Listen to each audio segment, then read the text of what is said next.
اور وہ وار یہ کر رہے ہیں، وہ انہیں کہہ رہے تھے کہ انہوں نے سازش میں شریک ہیں. انہوں نے بڑا صاف کہا ہے کہ چونکہ انہوں نے سازش کو، میں نے بتایا ان کو سازش کے بارے میں، اور انہوں نے نہیں روکا، تو پھر اس کا مطلب یہ بھی سازش میں شریک ہے. ایک تو وہ امریکی سازش میں شریک کر دیا جو کہ ملک کی سلامتی کے حوالے سے ہے. آج انہوں نے یہ جو اپنے صحافی دوستوں کے ساتھ گفتگو میں انہوں نے اسٹیبلشمنٹ بولے تو فوج پر، طاقتور حلقوں پر، نیوٹرل پر انہوں نے کرپشن کا بھی الزام لگا دیا. انہوں نے کہا کہ میرا تو خیال یہ تھا کہ کرپشن ان کے لیے بڑا اہم مسئلہ ہے، لیکن مجھے پتہ چلا کہ کرپشن تو ان کے لیے مسئلہ ہی نہیں ہے، اور وہ کرپٹ لوگوں کو لے آئے ہیں، انہوں نے ہم پر امپوز کر دیا ہے. کرپٹ لوگوں کو لا کر انہوں نے ہمارا حکمران بنا دیا ہے، اور ان کرپٹ لوگوں کو لانے سے بہتر تو تھا کہ پاکستان پر ایٹم بم گرا دیتے. اچھا، وہ تو کہتے ہیں نا کہ کم از کم بات زبان سے اچھی نکالنی چاہیے، شبھ شبھ بولنا چاہیے، لیکن خان صاحب کو کس بات کی فکر؟ مطلب نہ ان کو لوگوں کی، نہ عوام کی، نہ پاکستان کی، انہیں تو کسی سے غرض نہیں ہے. انہیں تو صرف ایک چیز سے غرض ہے، اور وہ ہے ان کا اقتدار.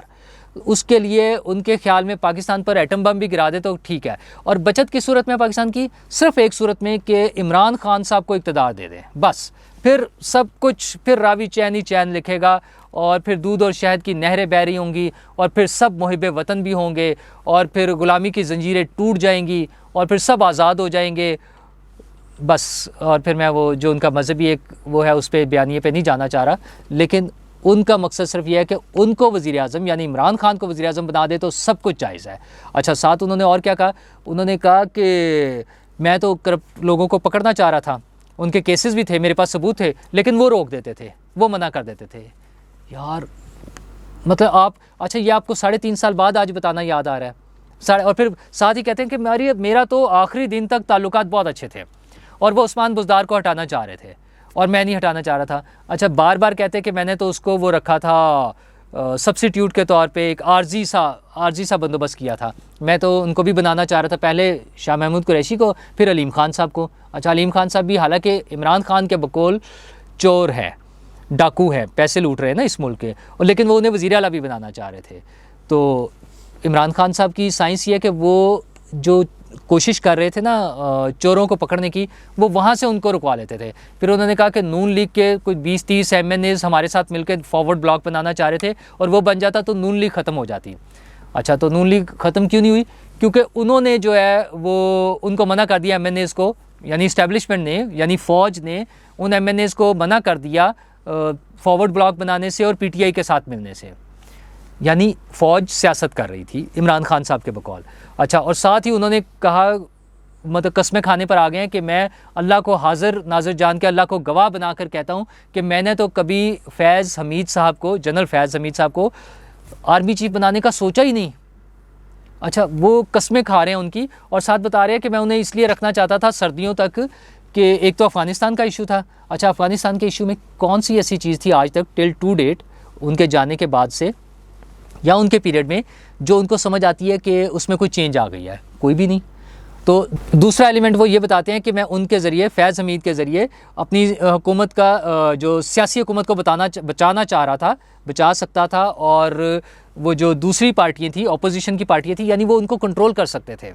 یعنی عمران خان صاحب کے بقول فیض حمید صاحب ان کے لیے ایک پولیٹیکل رول ادا کر رہے تھے، اور وہ سیاسی جماعتوں کو مینیج کر رہے تھے یا ان کو روک رہے تھے.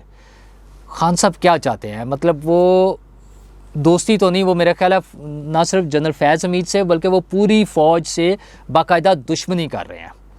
وہ جب انہیں غدار قرار دے رہے ہیں اور آج انہیں کرپٹ قرار دے رہے ہیں، تو فوج میں تو ان کے لیے، فوجی جوانوں میں، فوجی افسروں میں ان کے لیے اچھی وہ تھی، ہمدردی تھی، لیکن وہ اس کو بھی ختم کرنا چاہ رہے ہیں. اور لوگوں میں اب وہ یہ کوشش کر رہے ہیں کہ سویلینز میں ان کے خلاف نفرت پیدا ہو کہ انہوں نے یہ جو اتنے غلط کام کر دیے جس کی وجہ سے خان صاحب کو پرابلم آ رہی ہے. خان صاحب پریشان ہے، اور خان صاحب کا جو مشن تھا اس ملک کو ترقی دلانے کا اور اس ملک کو پتہ نہیں کہاں پہنچانے کا، جو آج انہوں نے بتا بھی دیا کہ اگر ان کو حکومت نہیں مل رہی تو پھر تو چاہے ایٹم بم گرا دیں اس ملک پہ، یعنی ختم ہو جائے، ملیا میٹ ہو جائے، تباہ و برباد ہو جائے. انہیں کوئی فکر نہیں ہے، انہیں فکر تھی صرف اپنی اس کی حکومت کی کہ مجھے حکومت کسی طرح سے مل جائے تو پھر سارے کام ٹھیک ہیں. اور ان کی حکومت کے تو جو ان کے رونے دھونے ہیں اور جو ان کے کوششیں ہیں اس حکومت کے خلاف، تو دوسری سائڈ پہ حکومت کیا کر رہی ہے؟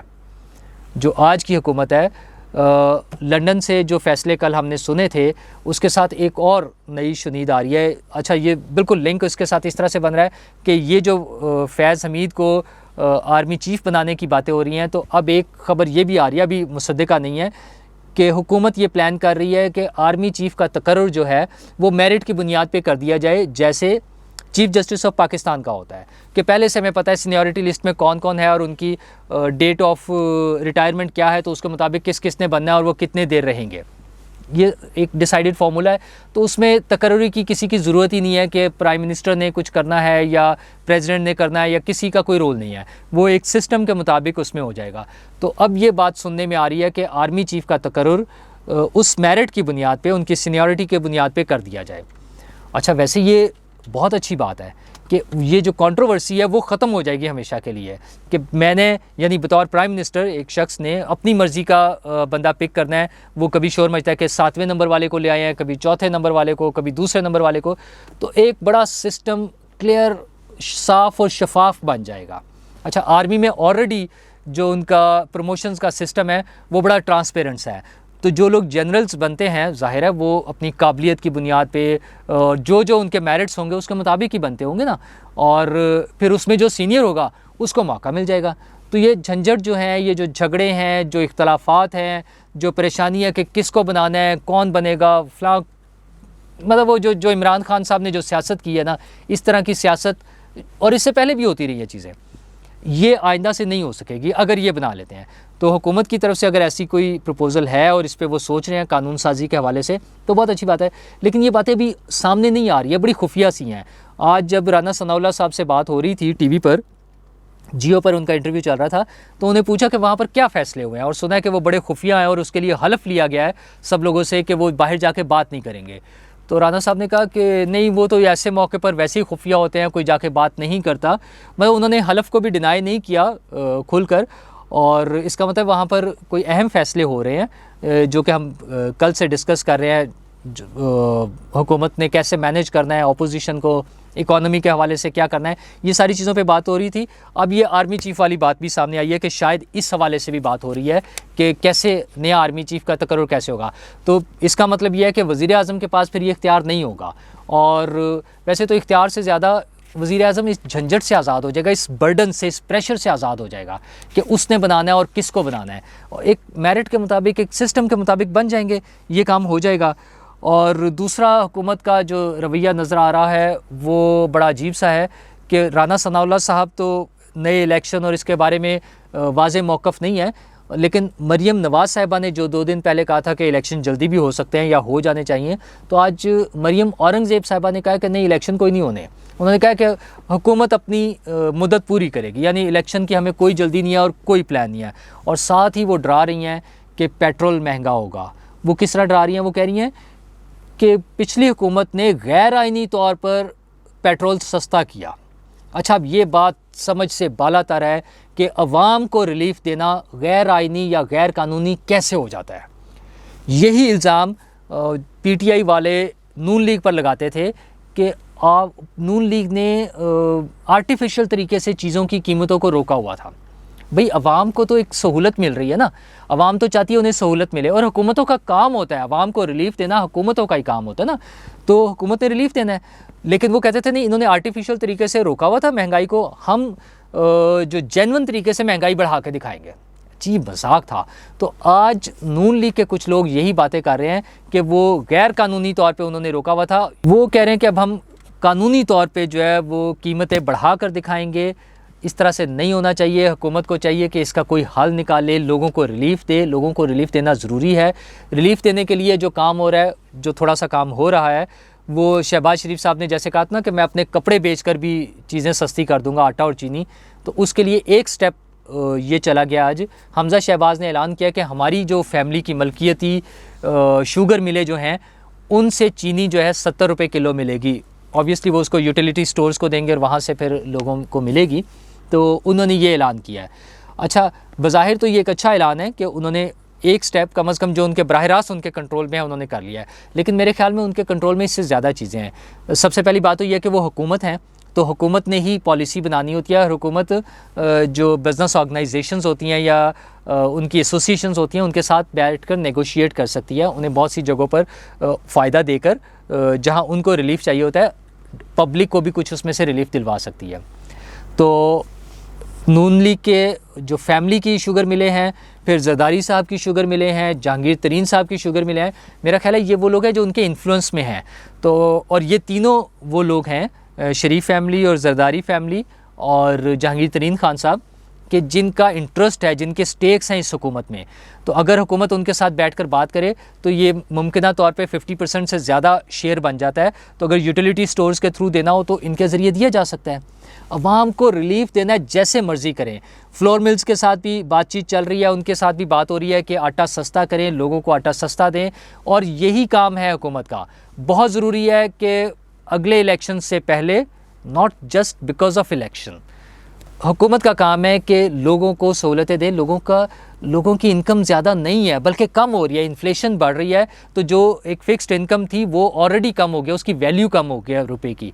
تو اس طرح سے کوئی کام کریں گے تو ممکن ہے کوئی کام بن جائے.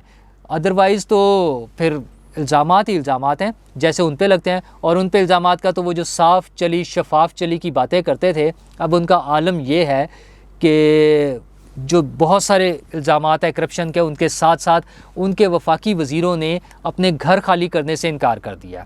2 وزیر خاص طور پر جو ہیں پرویز خٹک صاحب اور نور الحق قادری صاحب جو مذہبی امور کے وزیر تھے. 10 اپریل کو حکومت ختم ہو چکی ہے اور 15 دن کا ایک گریس پیریڈ ہوتا ہے کہ 15 دن تک وہ اس میں رہ سکتے ہیں اور اس کے بعد اپنا گھر انہوں نے خالی کرنا ہوتا ہے. لیکن نہیں, انہیں کس بات کی شرم؟ یہ باتیں صرف لوگوں کو سنانے کے لیے ہوتی ہیں, نون لیگ کو یا پیپلز پارٹی کو یا دوسروں کو سنانے کے لیے بہت اچھی باتیں لگتی ہیں. یہ جب خود کرنے کی باری آئی ہے تو انہوں نے اپنے گھر خالی کرنے سے انکار کر دیا اور لوگ گاڑیاں نہیں واپس کر رہے. فواد چودھری صاحب ہیں وہ نہیں گاڑی دے رہے ہیں, اسد کیسر صاحب ہیں ان کے پاس گاڑی ہے وہ نہیں واپس کر رہے ہیں. اچھا, عمران خان صاحب تو گاڑی لے ہی گئے ہیں نا مستقل بنیادوں پہ. عمران خان صاحب وہ وزیر اعظم ہیں جنہوں نے آتے ہی نواز شریف کے گھر سے گاڑی اٹھوا لی تھی سرکاری کہ یہ واپس کریں. اچھا, اور پرائم منسٹر ہاؤس کی گاڑیاں بیچی, بھینسیں بیچی, وہ ڈرامے جو کر رہے تھے, اس کے بعد نئی گاڑیاں خرید لی اور جاتے ہوئے خود ایک بڑی گاڑی ساتھ لے گئے ہیں کہ مجھے چاہیے. اچھا ٹھیک ہے, رولز میں ہے نا, تو رولز آپ نے اپنے آپ کو فائدہ دینے کے لیے رکھے ہوئے نا, اس میں پبلک کا تو کوئی فائدہ نہیں. اپنی شخصیت کو اگر اتنے مخلص ہیں عوام کے ساتھ اور انہیں کسی چیز کی ضرورت نہیں, جو وہ تقریریں کرتے ہیں کہ مجھے تو کسی چیز کی ضرورت ہی نہیں تھی, تو بھائی یہ گاڑی نہ لے کے جاتے. رولز میں یہ لکھا ہوا ہے کہ لے جا سکتا ہے وزیر اعظم ایک گاڑی. تو وہ کوئی فورس تو نہیں کر رہے تھے رولز انہیں کہ آپ نے لازمی لے کے جانی ہے. آپ وہ کہتے ہیں یار میں نہیں لے کے جا رہا, اسٹیٹ کی آنرشپ میں ہے نا, اسٹیٹ کی ملکیت ہے تو رکھیں, میں کیوں لے کے جاؤں. لیکن وہ 15 کروڑ کی گاڑی خان صاحب کہاں چھوڑیں گے؟ جس بندے نے گھڑی نہیں چھوڑی وہ گاڑی کہاں چھوڑے گا؟ اچھا, ان پہ پہلے یہ کیس چل رہا ہے ہیلی کاپٹر کا کہ وہ جب ابھی حکومت میں نہیں آئے تھے, جب اس وقت کے پی حکومت کا ہیلی کاپٹر استعمال کرتے تھے, لیکن انہیں ایسا چسکا پڑ گیا نا ہیلی کاپٹر اور جہاز کا کہ اب حکومت سے نکل گئے ہیں, اب پھر کے پی حکومت کا ہیلی کاپٹر استعمال کر رہے ہیں. اچھا, ابھی پہلے والا کیس پڑا ہوا تھا ان کا, وہ ظاہر ہے ان کی اپنی حکومت آ گئی تھی تو اس میں کس نے انہیں پوچھنا تھا. اب پھر وہ کے پی حکومت کا ہیلی کاپٹر استعمال کر رہے ہیں, حکومتی جو وسائل ہیں ان کو اپنی ذاتی مفادات کے لیے, ذاتی جلسوں کے لیے استعمال کر رہے ہیں, اور ہمیں بھاشن دیتے ہیں ایمانداری کا, ریاست مدینہ بنانے کا, ہمیں واقعات سناتے ہیں خلفائے راشدین کے, اور خود ان کی حرکتیں دیکھ لیں, وہ گھڑی بیچنی ہو, وہ سرکاری گاڑی لے کے جانا ہو یا سرکاری ہیلی کاپٹر استعمال کرنا ہو, وہ سب ان کے لیے سب کچھ جائز ہے. تو یہ فرض کس کا بنے گا؟ موجودہ حکومت کا, کہ جہاں جہاں غیر آئینی اور غیر قانونی کام ہو رہے ہیں ان کو روکیں, اور جو اس کے ذمہ دار ہیں ان پر مقدمات بنا کر آئین اور قانون کے مطابق انہیں سزا دلوائیں. شکریہ.